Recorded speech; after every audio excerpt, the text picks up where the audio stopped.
Hello, hello, hello. I am live and it didn't do my countdown. So, since nobody's here, I might just go ahead and do that.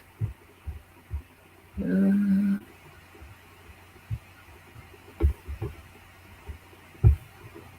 yes, let's do that.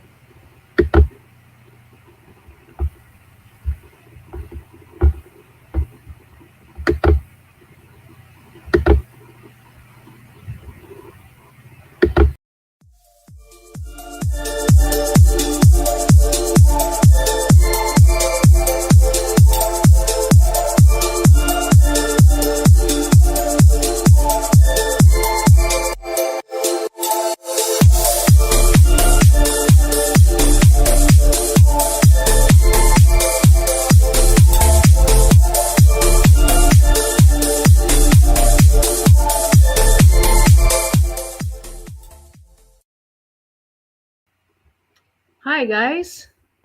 Welcome to the chat here. I am waiting on my guest. I don't know where he's at. I sent him the link, and hopefully he'll be here soon. Welcome in. Please let us know you're here if you're here.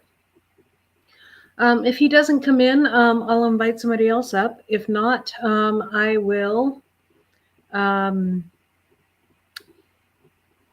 there you are. I'm going to go ahead and put the link in the chat and you can pick it up there. Let me see.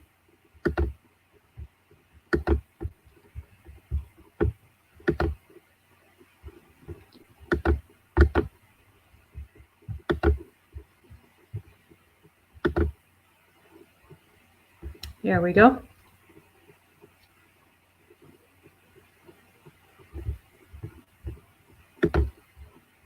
And I'm going to go ahead and share this out real quick as you're working on coming in here. Just give me a second.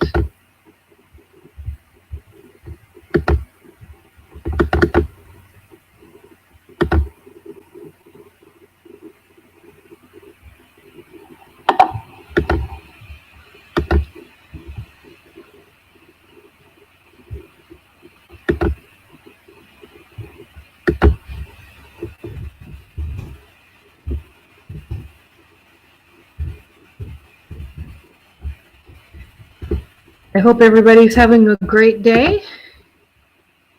Hi, Green Granny. Hi, Hendo. How you doing? Go ahead and grab that link. As soon as he comes back, he'll be right back. It's been a good day over here. Hello, Homestead. Good to see you in here. It's been a very good day. I've been taking care of a lot of small little things, you know. And it's been an interesting day. Ran in some water, so kind of a little bit of a mess. Hey, Peterson, how you doing? Good to see you in here. I'm waiting for 12 Stones to come on in and hop up here, and we'll ask him all kinds of goodies and questions about his channel. He's got a really neat channel, folks, and I'm glad to introduce him to people that he doesn't know. He's been around quite a bit in the lives and stuff like that, but I think he's done more lives, and not a lot of people know how creative a mind he has with his channel. And so I'd like to get that out there. Just looking over some of his videos and seeing how things are with his videos and how he creates his videos and stuff like that. He's done a lot of homework, and that's good to see. I don't think a lot of people do that, and I think more of us need to do that.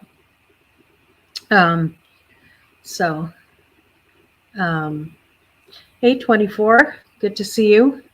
Hunting, and I don't know what that. 12 Stones Ranch joined. Hello, Byron. Hey, how's it going? I'm good. How are you doing? Doing good. Yeah, I was kind of confused there. I saw that your live said 5 p.m., so I was waiting, and then I saw you went live. I was like, oh, I guess it's now. Oh, yeah.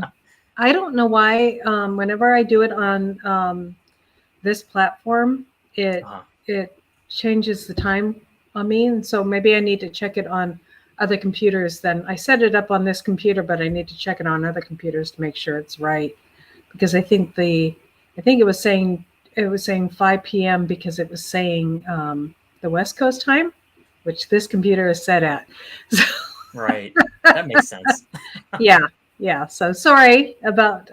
Maybe I should set it up on the other computer and just because I can't. I haven't. I've changed the time on this computer 3 times and it goes back. So it's kind of older. So that's the way it is. So how are you doing today? I'm doing great. Doing well. How are you? I'm doing great. I was looking over your channel, and you are a wonderful little filmmaker. I Oh, thank love you. I love the way that you lay out your channels. I love the different angles that you come at with. Um, I wish I had more time to do that with my videos, but my videos are usually tours of something, like my garden or when I'm baking. I can do it a little more in baking, but usually I'm focused on the process of what I'm actually doing. Um, and you're a good storyteller too. I like that little video where you're doing the storyteller with, you're wearing the cowboy hat and you're sitting there Oh in the yeah. chair and you're the rancher. So if you guys want to see some good how-to, you've obviously done some study on how to shoot a video. Am I right? I don't know about study. I probably just look at different movies and different things and kind of take notes or just notice little things. Try to Okay. figure it out. Right. Right. Try to be a little more creative with it, make your video stand out. And it's obviously working. Thank you. Um, Yeah. I have no background in it, so it's all new stuff to me. Great, great.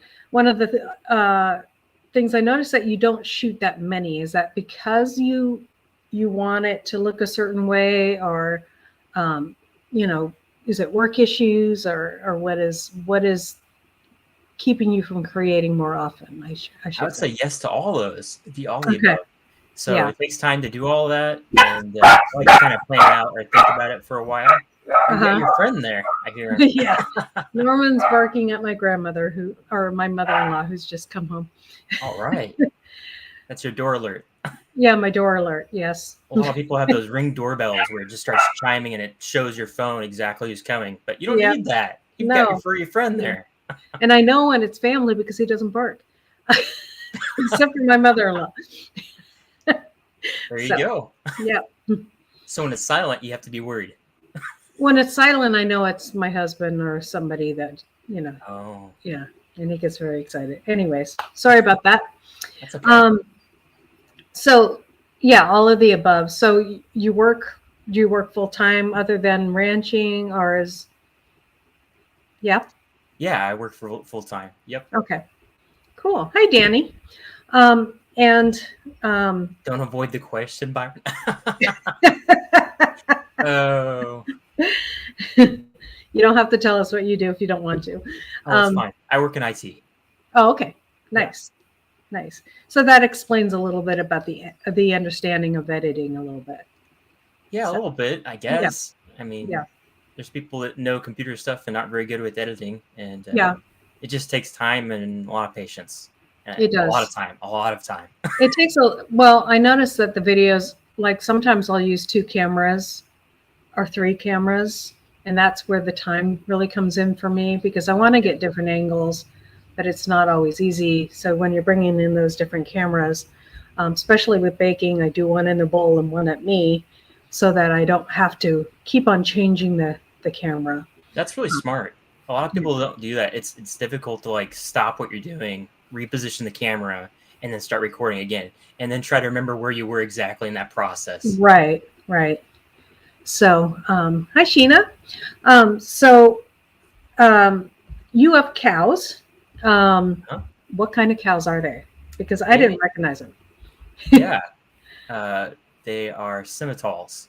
I was trying to think for a second. I was like, wait, what are they again? Yeah, scimitar. Senatals. And what kind of cows are those? Are those more? I mean, what are they known for? What's the Uh, benefit to their breed? They're not as heat tolerant as like longhorns or anything like that, but they're pretty heat tolerant. They produce a better meat. They're not considered a meat cow, but they produce way better meat than like an Angus. Like people would say, "Oh, I know about Angus," Yeah. but yeah, they're like that. But they're just really pretty cows. Yeah. They are pretty. They are pretty. There's a couple of them that are a mix though in there, but most of them are simmental. Okay. Cool. How long have you been raising cattle? It started with my youngest brother.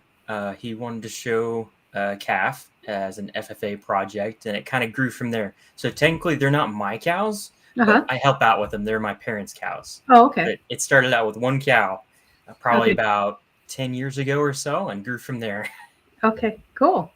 So you help raise them and you help do things with them or no? I try to whenever I'm available to do it. Yeah, Oh, okay. but my parents mostly take care of them. Yeah. Yeah. Great. Great. How long have you guys lived on the land? Let's see here. It's been 6 years, about 6 years now. Okay. Yep. And what state are you in? I am in Texas. Okay, I thought so. Yeah. You alluded to that, but it wasn't very firm or clear. Oh, okay. Yeah, I think my PO box is in my about page there too. So Yeah. I looked at your about page briefly. There was a little bit of a story there. mhm. I'd encourage you to add a little more to your story Okay. because people really want to get to know you. I mean, not you don't have to give them the nitty gritty or the details. Yeah. Just a little bit about what you are and what you see in your channel. That's one thing I'm not very good at is telling about myself or talking about myself at all. I can Right. talk about other people or talk with other people about stuff that they're doing, but in my own world, for some reason, I'm not very good at that. Right. Well, maybe you want to ask somebody else that knows you, and you can briefly describe Right. what your channel is about, and they can write it out for you. Sometimes that helps. I'm not good with that either, but I have my husband who's excellent with that, and he does all that. It's good to look at other channels and see what they're putting out there for their channel. Especially these bigger channels. I mean, yeah, they've been around a lot and they seem like they have a lot to share, but you Sure. just kind of want to share your dream for your channel and what you're about and who you are. A brief about who you are. You don't have to go into detail. You might want to say we're in Texas. This is our dream for our land, or what, if that's where you want to go with your channel. Right. You seem very family oriented. Working on that little basin for your niece. Yeah, the water trough. Water trough as her pool. That was really cute to see. Yeah. To elaborate more on that, that was actually a water trough that we got. I'm trying to remember. I think it was another person that was leasing out cows to us way back in the day when we had our other property. It was only 5 acres. Mhm. And we bought that water trough as just to help out the cows that were there. It was like 3 or 4 little calves at the time, Hi, and Anthony. during the summer, my younger brothers would use that to swim in, and Oh, so we've had it way back since then. And wow. so it's kind of fun to see my niece be able to swim in it too. Yeah, So she that's a loves that hardy thing. pool. Yeah, you couldn't let it not fill up with water anymore. So you had to fix Yeah, it. That's great. that thing's had its days though. I think it's about done. It's rusting out the bottom. Maybe you can get a longer one. They're kind of expensive though, those They are water very troughs. expensive. Oh my goodness. Yeah. They've really gone up in price. One of our dreams is to raise cattle on our property. How many acres does your family have? My parents have, I think, 23 or 24, and then I have 36. Oh, It's okay. it's like one. I think there's one house in between us, or one slot of land right there. Okay. So you have your own land too. And what is your dream for your own land? Eventually, I'd like to kind of make it sort of like a homestead. I don't know if it'll ever be fully 100% sustainable. That's a Mhm. very difficult goal for anybody to achieve, but something like that would be fun. Yeah. Yeah. That's our dream too. That's why we moved here to Tennessee from Oregon to do Oh, the same. Tennessee, that's awesome. Yeah. We're in Tennessee and we bought 160 acres and we just sold 30 acres of that. And since we bought it, it's gone up in price, doubled. I And believe it. so we were able to sell 30 acres and put that into building a home on our land. Right now we're in a rental home. So What a great opportunity, though, just to liquidate some of that. That helped you guys a lot. I'm Yeah. sure costs. Yeah, and we liquidated an area that was mostly trees. Yeah. Yeah, but we're selling it to. We're kind of doing the same kind of thing, keeping family close together. My brother-in-law, so it works out really nice that he's right there. Hi, Rebecca and Chuck. Good to see you in here. What's we got here? Empty Homestead. There they are too. Hey, Chuck. Mm-hmm. Empty MT. Homestead. So you have 30 acres and you want to do, so what kind of animals do you want to have on there? If you have animals, what kind of things do you want to put on there? I've actually talked with my parents recently about potentially getting pigs, but probably pushing that off till next year. Okay. I think quail would be neat. My parents, we've always had chickens since we've been in Texas, so Yeah. they've got like 30 something chickens. We have tons of eggs, so many eggs out the wazoo. So Yeah. plenty of those. But I also think miniature donkeys are kind of cool. I don't know if you'd want a full size donkey. We already have cows, and that's enough full size animals. I think that we need. Right. The bigger the animal, the more food it takes. So Yeah, that's true. think I don't miniature know donkeys- if a miniature donkey will protect your herd, but no, they won't. And some of those cows can defend themselves. I'll put it that way. You got to watch out for a couple of them. yeah, they can pretty good. We want to do cows too, but we were thinking of an adult donkey and doing most of them on grass. I think we have enough land to move them around quite a bit. So quail and any other pigs and quail. Yeah, I think those would probably be the start. I don't know if I'd ever do goats. Goats it's like a love-hate relationship. We once had, I think they were dwarf goats or miniature goats, and they were nothing but a pain. I begged my mom not to get them back then, and it was a mess. I'll just say that. We had lots of problems with them, and then we sold them, and I'm kind of wondering if I want to get them again. Kind of afraid of the idea too. But Right. I think it'd be cool to have milk, and I think to make cheese and butter. I think that'd be a pretty cool process. Right. It looks like a lot of work though. Yeah, it does. It does. So you're not planning to have any cows on your property, just on your parents' property, or? Oh, they already are. We split them across both my parents and mine. So, yep. Nice. So that keeps your yard down. And how many cattle was it again? I think there's 20 something cows total. Yeah. Like right now, I think we have like 5 or 6 calves. So there's quite a bit. Wow. Cute calves.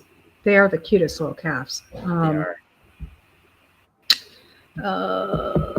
Do you know anything about these Highland cows with the big fluffy hair? Yeah. I don't know how well those would do down here. I don't know how well. Yeah, we get pretty hot up here too, and I've heard that they're really good with the cold. You know, they would have been great in Oregon where we were, but I don't know about here. They're certainly popular on YouTube. Yeah, I look at those things and I'm like, it's almost like getting a very thick-coated dog and having him outside to work during the summer. They look more like something you'd see like in the Dakotas or Montana or something like that. Right. And I think that, I see the cows here, they go in the shade and they're in the water during the summer when it's really hot because we have the humidity just like you guys do down there. So yeah, we get pretty hot here, but we get cool in the winter, which they would be fine with. I don't know if you guys don't get that cool in the winter down there. It just depends. I mean, it's not guaranteed to snow every year, but we get those hard freezes, and the fluctuations of 30 degrees in a day is nuts to me, or more. Yeah, so it could make you sick real quick. Yeah, every now and then, every other year or so, we'll get it down where it's in the low teens or single digits, but that's not every year. So what is your dream for your channel? Dream for my channel? Yeah. Main goal is to make wholesome content.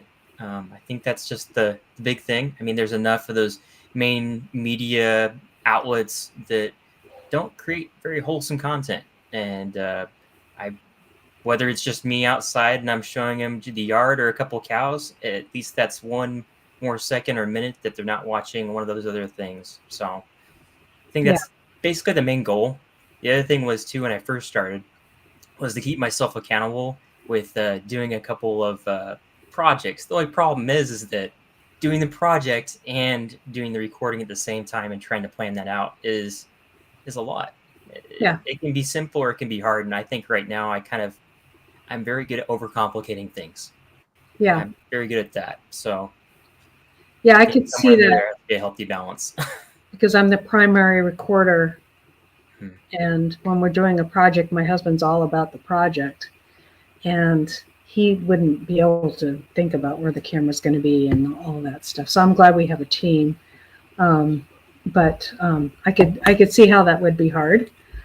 People do it, but it's not easy. I mean, I guess No. you could just set up two cameras at two different angles and go for it, you know. Yeah. Yeah. But you just know where your cameras are. For sure. So wholesome content and projects and things like that. When you say wholesome content, what do you mean by that? What do I mean? Well, clean. Yeah. I can't say that like kids can watch it because of YouTube standards and stuff like that, but I want to make it to where I don't know. Yeah, I'm trying to think of words to say, but make it to where people don't. Doesn't have to be anything bleeped out. I'll put it that way. Yeah. Right. Okay. I think that's probably the And easiest way to say that. where does that come from? Where's what come from? Where does your desire to bring that to the people? Yeah, I definitely think it comes from my faith and the way that I was brought up, and not just the way that I was brought up, but also me adopting those morals as well. And I would like to show that to other people too, and not just keep it to myself. So I think that's basically where it comes from. It's just that belief that there should be a moral standard, the way that I act or the way that I show content. Right. Good. Good. I like that. I like that. I'm Christian, so I believe in that as well. We at night aren't always the best about creating that here, but during the day, as for our regular filming, we are very. And I think a lot of people are either going back to that or going away from that. And so it's kind of a sad place in the world right now where that's happening. Yeah. And so I appreciate that you bringing that to your channel and that you have that desire, especially as a younger person. Now, how old are you? I am 34. 34. So you're younger to me. So you're not that young. And are you single, married? All the girls out there want to know that. I'm single. As Danny would say, don't avoid the question. So don't avoid the question. There you go. But yes, I'm a Christian as well, and you are right, though. It is a matter of people going towards that or away from it. Right. So there's a lot of people that, and I'm just going to put this out there, that want to change the moral code that's in the book and that's clearly written. So or no moral at all. Make it subjective to feeling, whatever your feeling is, rather than objective. Yes. So I stand in the same place. So you're a single guy. He's single, guys. Single. So if you believe the way he does, any only, and there you go. Yeah. So you grew up in the church, obviously, right? Mm-hmm. And yes. What kind of church do you guys go to? Oh, well, I don't go to the same type of church my parents go to. Okay. I'll put it that way. My parents went to a Pentecostal church growing up, and I go to more of, I wouldn't say quite traditional, but more traditional, and I'd say teaching. Oh, okay. That's interesting. That's interesting to me. How people sway, Mm-hmm. what so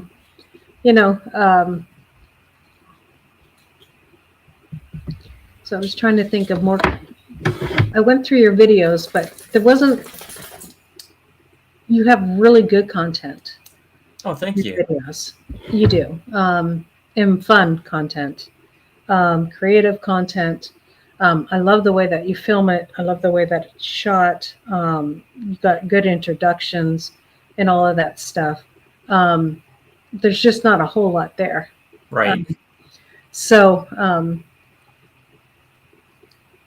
is your hope to do it more often? I know that you're spending a lot of time in lives and growing your channel that Mhm. way, and you're creating your own lives as well.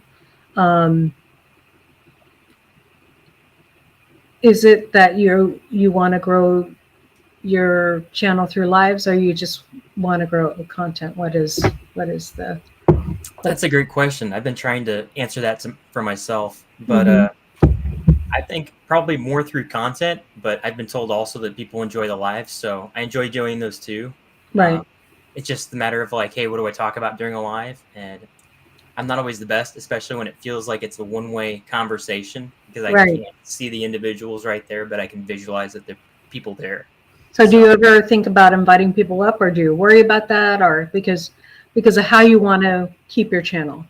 Is yeah, that I've thought about it. I don't know if I'm going to do that or not, but if I yeah, do, I mean, I'll choose people that I know and I can trust on there for sure. yeah, yeah? That's a good idea. Yeah, because you want to keep it clean. I know it's hard. Hmm. Um, I I prefer people not to cuss on my channel and use bad words. And sometimes at night it comes out, or even during the day, and I'm like, my biggest one is don't say. And it's really it's a struggle for me when they use the Lord's name in vain. It's Yeah. like, oh, can you please not do that? I mean, I'm almost okay with the other ones more than that one, Hmm. and they just don't understand because Yeah. that's that's not a cuss word, you Yeah. know. It's the equivalent, I would think, for some people if they ask me about it. It's the equivalent of would you use your mom's name in vain or someone else that you love? Yeah, That's the big thing. But a lot of people just don't know and don't understand. yeah. Hey, Bud Files, good to see you in here. I see your furry friend back there too. Yeah, that's That way, Norman. That's right there. Norman. Yep. He's like, huh? You talking to me, Norman? He's a little stinker. Yeah, he's a little wiener dog, a little rescue. Um, he. Do you have any other animals on your farm? I don't. My parents have the chickens, and then they also have two dogs and a cat. The two dogs are Great Pyrenees. They're actually brother and sister. They're Mm-hmm. getting older now, so they don't move as much, but they stay in the front small pasture. It's about a quarter acre or something like that with the chickens. So if there's Okay. even a bird flying overhead like a vulture, they get up and start barking. So they Yeah. help out with that, which is great. So Um, have you guys trained those dogs, or I mean, is it not really. They okay? just kind of do their thing. But when they do get out, that's one thing about Pyrenees. So I don't know if you watch the Crockers at all, but they have two Pyrenees, and when they get out, they take off. Well, that's the same thing that our dogs do. So they'll take off for 3 4 hours at a time and then come back. So Oh, one thing we have done is we did get my parents' bigger pasture, made it to where it's basically dog proof, so the okay. dogs can't get out. I think they usually find one or two spots, but the majority of it is not though. We've got like cattle panels all the way along the bottom, so they can't get out, which Okay. is nice. Yeah. Yeah. I've seen them jump fences, though. I mean, it's Oh crazy yeah, when they're after like a fox or yeah. something like that. Ours Um, are older; they won't do that now. yeah. They don't do that. I'm just wondering because we want dogs, but I don't know. So the Great Pyrenees, they do okay in the heat there? It's hard on them for sure. We try to trim their hair up and really brush out their winter coat. Um, Okay. another good dog, what is it called? It's not a blue heeler, is it? Australian Shepherd. Those are great. Okay. Blue heelers, they're good too. I remember back when we had a horse a long time ago. Then the horseshoer that come out, he'd bring out his heeler, his blue heeler, and he was like the coolest dog. He'd just sit and relax, and he knew Yeah. exactly what to do and where to go. They seem like really good animals. The Yeah. one thing I think when people get certain types of breeds is they don't realize that breed exists for a reason. Mm-hmm. And so some of those breeds need like a lot of space or they need some animals to herd or do something like that. Otherwise, they get bored. Yeah. And when they get bored, they have weird behavior. Yeah. So that's Yeah. one thing I've noticed. And in these bigger breeds, they don't have enough space to roam. They need like acres and acres of space. I used to have a shepherd mixed with Australian cattle dog. Oh, And so my family did a lot of foster care when I was growing up. And one of the things that this dog would do is they would have a big foster parents meeting at my mom's house. She had 2 acres basically for the kids to run around on.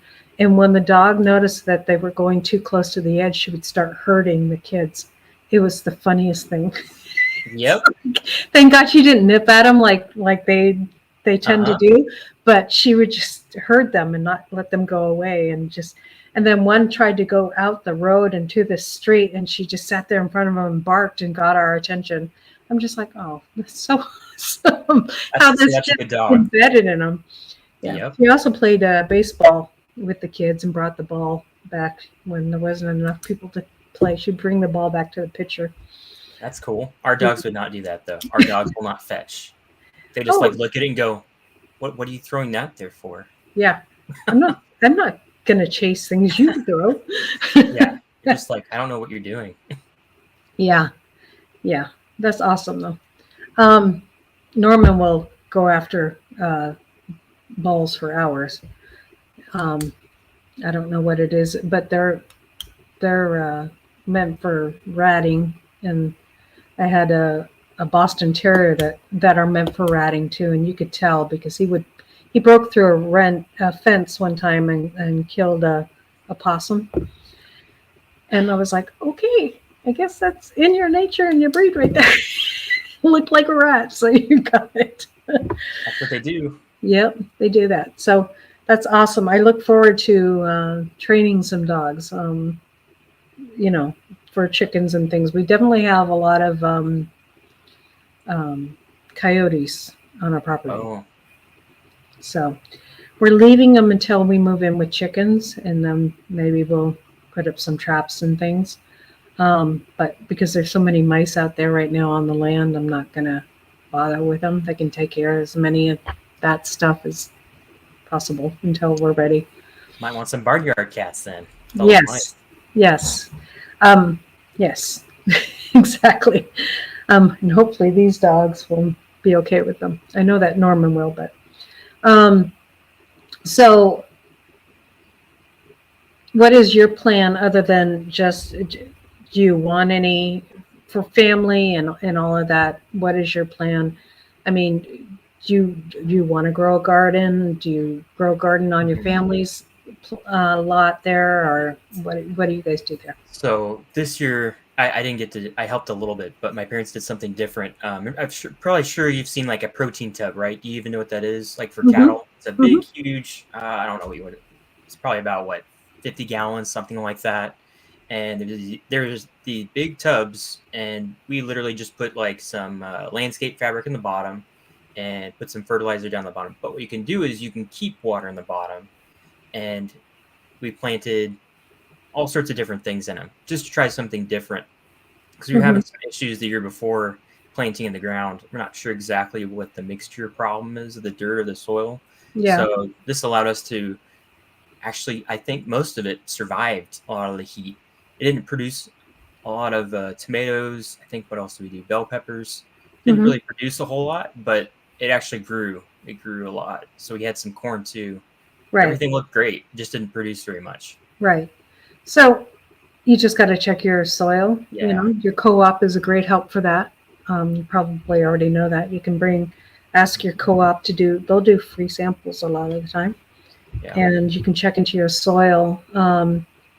The thing about growing is soil. And you need that calcium in there, and you need all of that stuff in there. I'm pretty big on gardening, and been using this time to read a lot of books and understand our soil here. I mean, we probably have close to the same, a lot of clay, dealing with that and stuff like that. Yep. And so it's hard to grow in, check your. Ours is the black clay. Yeah, black clay. Wow. So that's a different kind of. So what area of Texas are you in? What north and east of Dallas. Okay. But just to give you just an idea of the black clay. So when I was doing fencing on my property in the beginning, then I was using the auger on the tractor and actually got stuck. Like Oh. when you start going, it starts drilling down like a screw and you can't pull up very much. So as it's going down deeper, it's Mhm. hard to pull out. And all of a sudden it just goes whoosh, like a screw and just would not come out.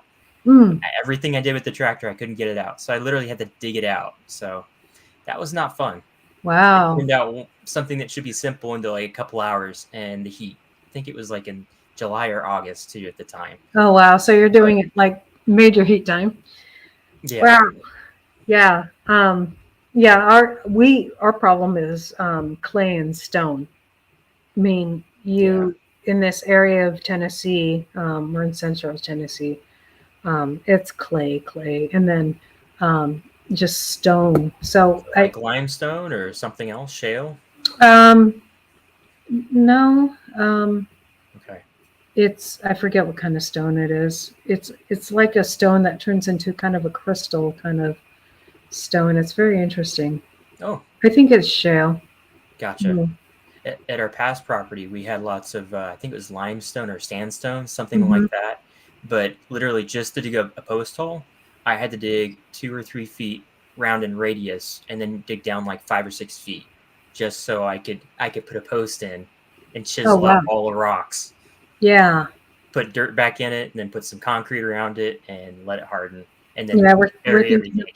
getting an electric auger for Mabel, our tractor. Yeah, We could have a bigger size tractor, John Deere tractor, named Mabel, of course. that's great. You have a name for it? Yes, of course.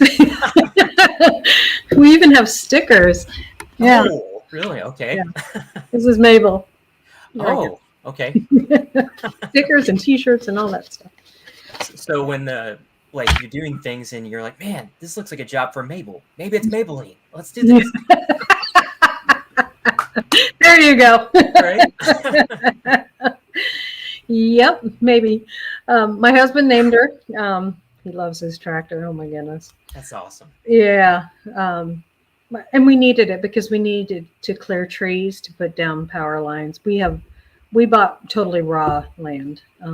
So um, Mm, we guys are did have a going big back to clearing. pioneering.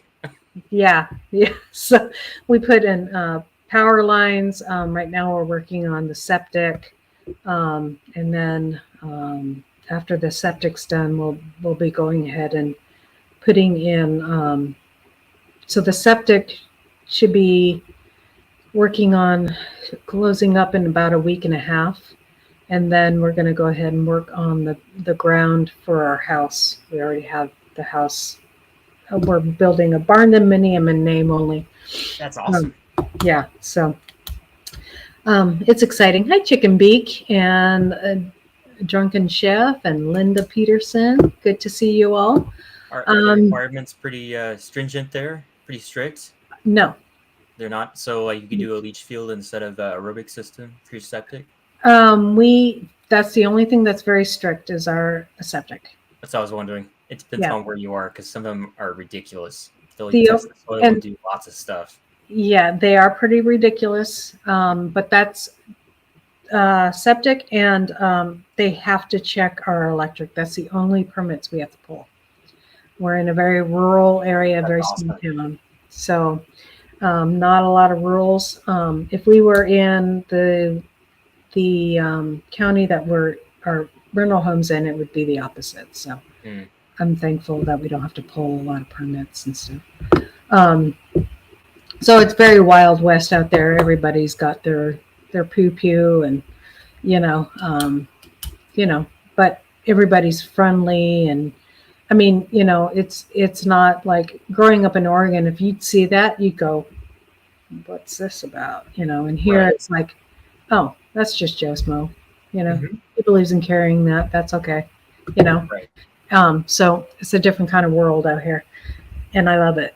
So we moved here because of the politics and because of what's going on in the Portland metro area of Oregon. Yeah. So, I've been to Seattle. Was that 2019?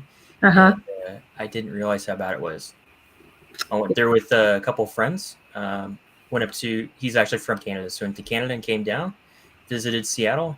Uh, we literally an Uber or a train. We dropped right outside of Seattle, walked all around it, and had no idea a city like that existed, and Yeah. didn't realize how bad it was. So Portland is the sister city of that. Right, I've been told that.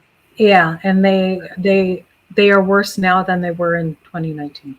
I believe it. Both of them. Yeah. There's a good video on YouTube called I think Seattle is Dying or something like that. That's So out is, there. so is It's a little Portland. documentary. There's a little documentary, same as Portland's dying. You know, Yeah. downtown is clearing out. Yeah. So my sister still lives there, and I feel sorry for her.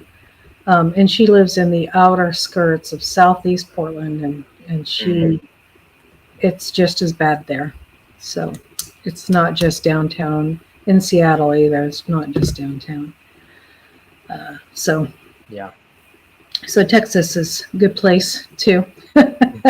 Yeah, I love it here. I mean, you guys have Austin, which is a challenge too. We have Memphis, which is a real challenge here. Yeah, we have Austin, and there's a couple other cities that people don't know about. But yeah, Austin is a little bit different. Yeah. So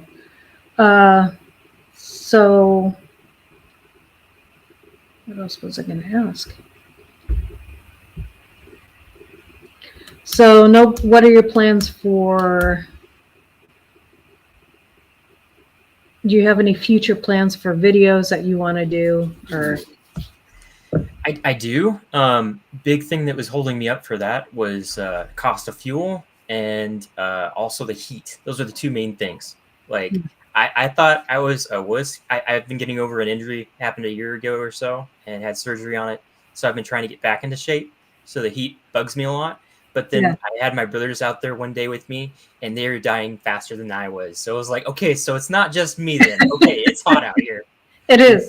They're like, we gotta go inside. It's hot. Yeah. Yeah. So you got to learn.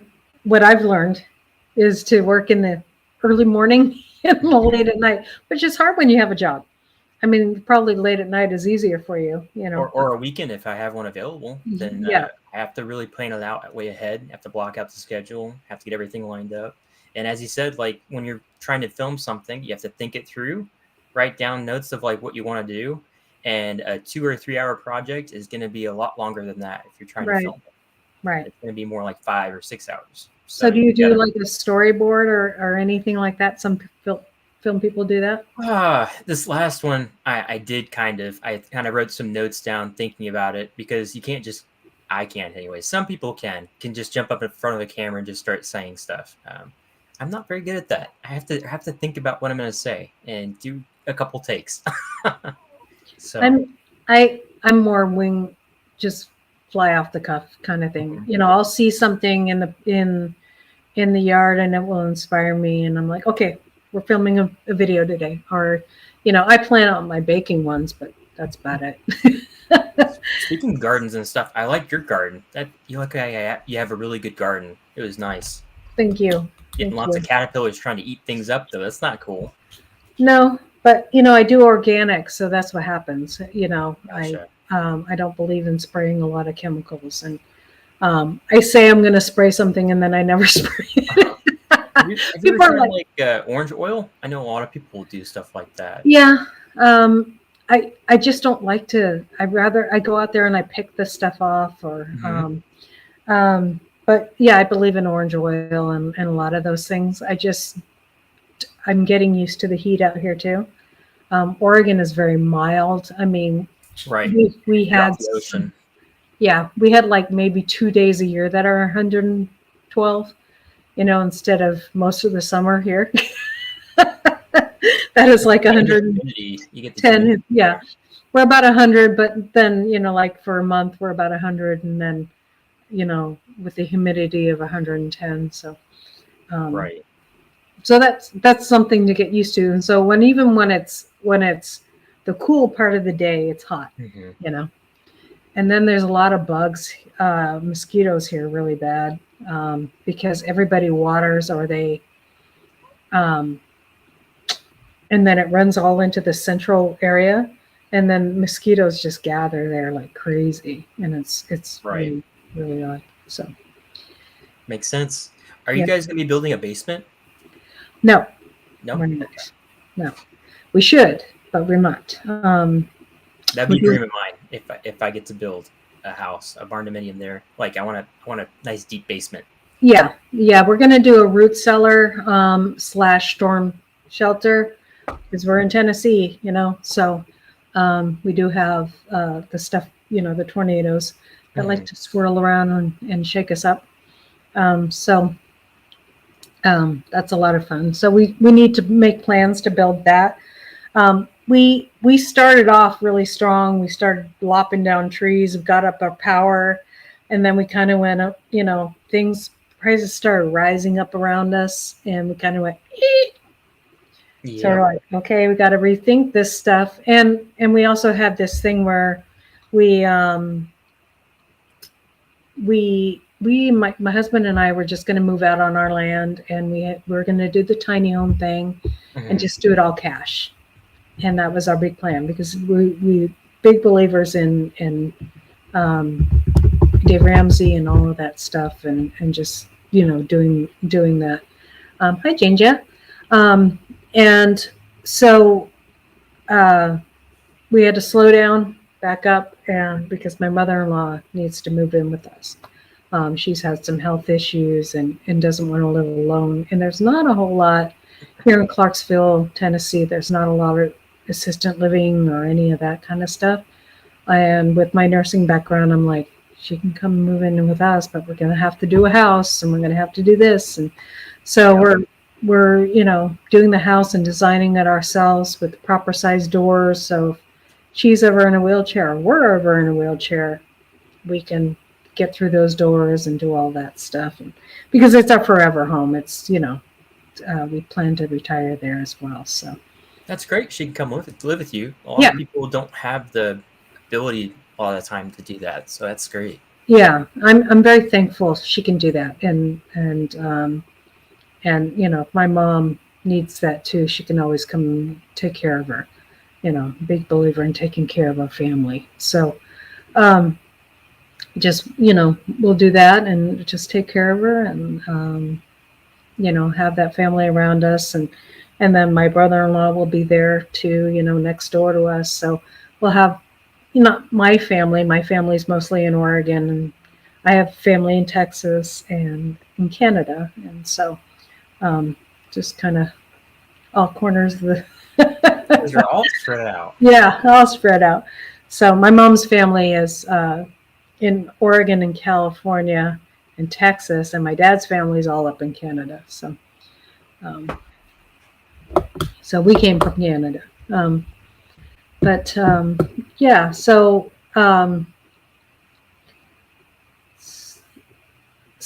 you have a house on your land, or what do you? I haven't seen much. You Yeah, haven't so given me enough video to. there's a couple of little abandoned little houses in there that I would not live in. I honestly would like to build something on there. I don't really like the structures. So one of them is an old trailer home, and it's falling Uh-huh. apart. And then there's another one that was an old trailer home, and then they expanded it. Oh, So it's kind of a hodgepodge type of thing. But they're falling apart, and so at some point I'd like to build something. I don't know if it's gonna be a tiny home, a little cabin. I'm not sure, yeah, but I mean, as everything comes down to it, really comes down to cost. right, So right. hopefully I can build something. Eventually, I'd love to have a barn dominium. That would be the big thing, like an all metal building. Mm-hmm. I love those, and they're low maintenance. If you do Yeah, it right, they're low maintenance. You hardly have to do anything for 10s, 20 years. So yeah, yeah, exactly. that'd So be my that's your hope. that's your plan for. Mhm. So are you living with your parents now in their house, or Yes, okay? yes. I live there, and then I also live in town part of the time because I work in town. So Oh, there's okay. a rental house with my friends, and I'll live there. I'll do half and half. So depends Oh, on what's okay. going on. Yeah. So you're uh, not really a jet setter. You're a traveler. No, you're Yeah, not a jet setter. yeah. So um, yeah, that's cool. Um, So, so is your church life something that keeps you very active too? Yes, that's a main part of it. It's either it's work or it's my church life, and I love serving the church. That's something I get to do. Something that we do different at our church that not every church does is community groups, and they're specific to age group and to stage of life. Whether you're married, there's married groups and there's singles groups. So I'm in a singles group of young men about my age, and that's one of the reasons that I just love being part of the church is that I've got guys that are my age that can encourage me in my walk and my faith, Yeah. and I haven't had that ever in my life until a couple years ago. So it's been a very big encouragement for me in my life, and I enjoy getting to encourage other people there too. So I serve as a volunteer or a layman in the church and help with other groups too. Oh, okay. So what other groups do you help with? Just single men's, just like mine. Okay. So I get to Okay. help them with their groups and kind of show them the framework of how this group operates and how we get to encourage one another and study the Bible. Mm-hmm. That's really cool. I Yeah. really like that. You don't. I mean, I worked with youth groups in our church in Oregon and was part of the youth pastor. And we did a lot of big conferences and stuff like that. And also part of the worship team in our church. And so that was a lot of fun because we got to do a lot of stuff with that. Um, so, um, what drew you to that church from the Pentecostal church to that church? Was it just that the mentorships that are the family feel? What was it? It actually started with wanting to find community with other believers, other people my age. Really, um, it started out. This is the honest truth. I'll just share it. So, it started out with me being interested in a girl, and I was talking to her for quite a bit of period of time, and then it came down to it. Me and my faith, it being a priority in my life. The one thing I didn't ask her was, what did she think of God, or how was her relationship? And it came down to that she didn't have one, and so as a believer, I can't marry or be with somebody that doesn't have that same belief. Yes. And I came to a point to where that wasn't the first question that I had. That wasn't the first priority that I had. And I came to the point to where I realized, hey, something's not right here because my priorities are messed up.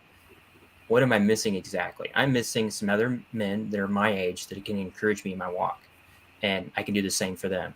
Right. And that's kind of where it really started, was doing that. And I found this great church. They had a huge young adult ministry, and got plugged in with them and started playing soccer, going to events, that type of a thing, and kind of got reeled in with that. So Oh, but that's awesome. yeah, It's really awesome. So, um, yeah, there's not enough of that. right. And I think that's why a lot of churches are falling apart, is because we're not mentoring our young people. We're not um, holding them to a moral standard. And, they're not supporting each other in that moral standard.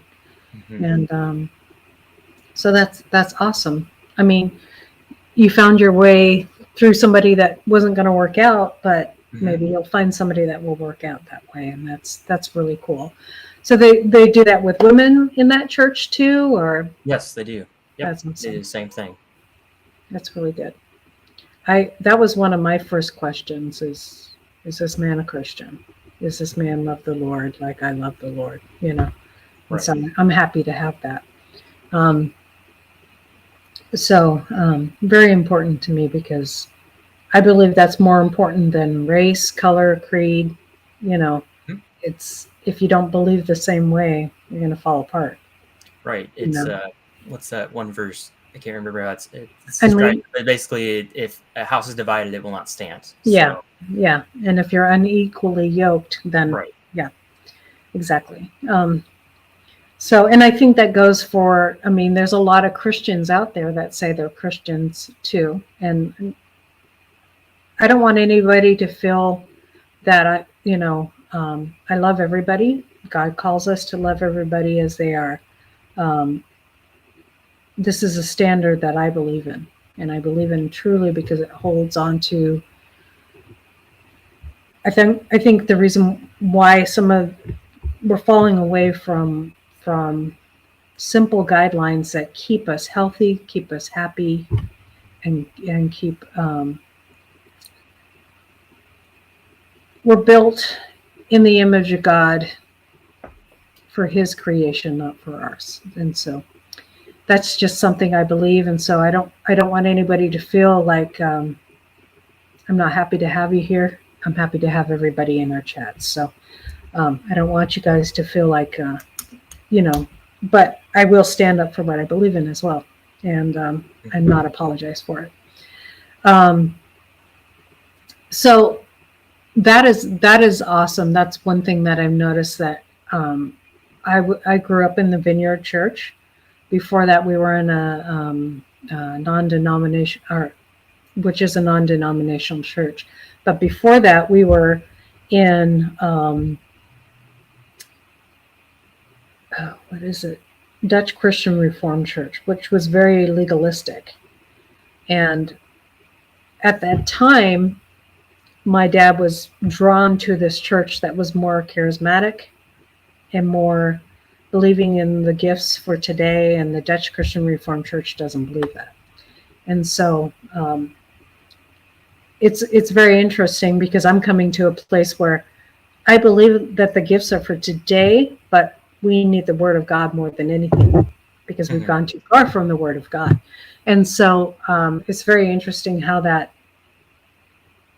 what's happening in the church, how God's bringing either people back to that place, or the church is totally separating. Certain churches are separating from almost believing in things that are in the Bible, period. Like, oh, that doesn't work for today. That's old teachings. We'll just erase that stuff. And so when the God says clearly in the Bible, He is the same yesterday, today, and tomorrow. So it's interesting that you moved from Pentecostal church that is more in the Holy Spirit and what things are, and charismatic is the word? Yeah, different type of theology. Different type of theology, totally. Mm-hmm. Is it because of what was happening in that church, or do you believe in the same theologies that's going on there? Or are you saying that it was because of the theology that I left there? Is that what you're asking? Is it? Yeah. No, that wasn't the main reason at all. It was mostly to find Christian community with guys that are my age. Has my theology changed? Yes, definitely. Yeah. Over time. And it's not because someone told me this was wrong or that was wrong, and like, hey, this is how to believe. It was actually because of how I was exposed to Scripture. Okay. I got into a couple of discipleship groups, and we started reading the Bible, and things started becoming coming to light for me. I actually could read Scripture within context. Before, I couldn't read Scripture in context and really understand it. So I'm embarrassed to say this, but a lot of the time what we call it is eisegesis. So I would read myself into it, or what I wanted to get out of Scripture, rather than what did the author intend and what is this really about. Right. And I think that was the big thing that really changed for me. And so from then on, theology changed all of a sudden. I read the Scripture differently than I used to. If I could pinpoint, I'd say that's probably the number one thing. Yeah. But I would say also too is like it was really easy for me to say, like, I want God to be in my own image. So that means I see Him for who I want Him to be, which is wrong. Rather, I should read the Scripture about who He says He is, not just who I want Him to be, and have that teach me and tell me who He is. So I think that's the big thing, is like, I want Him to be like me, and He's not like us. Right. We're like Him. We're created in the image of Him, so we should want to be like Him. We should want to be more godlike. Yeah, I believe the same thing. One of the churches we haven't found a church here yet. We kind of belong to Jack Hibbs Church, which is in California, and that is our church right now. And he does the same thing with his teachings and how he teaches the Bible. And we follow a lot of his, you learn about the author and what he was intending for that, and about the author. And that's how you read into the word. And so Exegetical or expository preaching. Mm-hmm. Yeah. Yep. So, yeah, it's good stuff. So, who knew we were going to go here? But I didn't get to know you very well before I came up here. So I'm glad I'm getting to know you, and that also helps your audience get to know you too. And I have been craving relationships with. That's the one thing that it's so awesome to find people that are that you can fellowship with here on YouTube. And that believe in a lot of the same things that you believe in. Poor Chuck, he's a Baptist preacher. I have nothing against the Baptist, but it's just not who I am. But I love Chuck, and Christians should stick together and stuff like that. But we should be able to, with everything, not just Christians, but in this country, as a free country, be able to talk to each other freely and without feeling like we are in danger of being hurt or that was one of the things why we left Oregon, is that you could not talk freely. As a foster parent, I could not talk freely about my faith. I could not, when you talk to your kid in school, if you believe, I could not talk freely to the foster kids about my faith. There was no, and here in Tennessee, it's totally different. You have that freedom that's protected here. So that was one of our choices why we chose Tennessee. Plus, we have family here. So it was kind of a win-win for us. So I think that's a very disconcerting thing when someone says, hey, you can't talk about what you believe unless your belief is over here. Yeah. That's I had to go to there was a lot of trainings that I had to go to as a foster parent in Oregon. And if they would have, this is a real touchy subject for YouTube. They would have people that believed that they were somebody else, and they would be standing up in front of the crowd, and we had to welcome that and just be okay with that. And they were, introducing themselves as that. And if I spoke out about what I believed for that, it would have been, they would have been looking for a replacement for the foster children that I'd been taking care of most of their lifetime. So, and Canada's already kind of hit the far notch of that. Child abuse and that type of thing. So, yeah. And so, and to the point where I believe that their teachings are so hurtful and so dangerous to the children that they are keeping in foster care, and so damaging. And so I couldn't be in that anymore. And which is crazy, because it used to be in the day when my parents started doing foster care that it was the Christians doing it, and they were doing it because they believed in helping out the downtrodden, and they believed in all of this stuff. And now it's people that believe that they need to get a hold of these kids so that they are not taught by Christians to believe this way. And so it's very sad, and it's going a different way, and it's very sad to see. And I believe not God's will at all. So anyways, that's a weird place to go, but so here's kind of a personal question for you then. Yeah. What got you into foster care? What got you interested in doing that? Because it takes a special individual to do something like that. Because not everybody's willing to do that. It was something I knew because my parents were doing it. Oh. And I did medical foster care, so I was, into the nursing side.